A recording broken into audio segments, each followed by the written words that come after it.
Biden visited the U.S.-Mexico border in El Paso, Texas, after unveiling tough new immigration rules. They're meant to discourage illegal entry.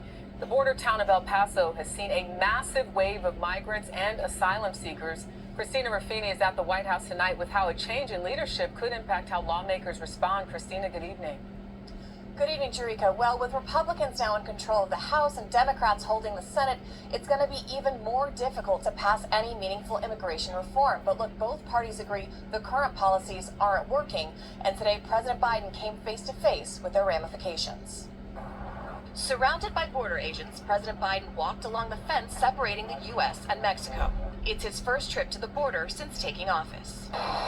Moments after stepping onto a Texas tarmac, President Biden was handed a letter by the state's Republican governor, Greg Abbott. It is stunning and astonishing and outrageous that this is his first time down here. Last week, under mounting pressure from both Republicans and Democrats, the president announced new legal pathways to citizenship for migrants from Haiti, Cuba, and Nicaragua, while ramping up enforcement at the border. Those changes will probably do nothing more than entice more illegal immigration. Before taking off for Texas, Department of Homeland Security Secretary Alejandro Mayorkas said Abbott was refusing to cooperate with the federal government. We cannot have the rights and the needs of individuals who are seeking humanitarian relief in the United States be exploited for political purposes. Many of the migrants at Sacred Heart in El Paso say they came anticipating the end of Title 42, a Trump-era expulsion policy. And they're in a situation now where they cannot be, but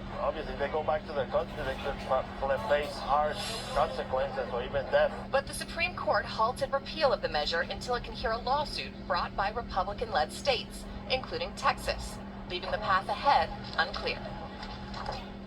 And Jerika, later this week, a bipartisan delegation of lawmakers is set to follow in the president's footsteps and also tour the border.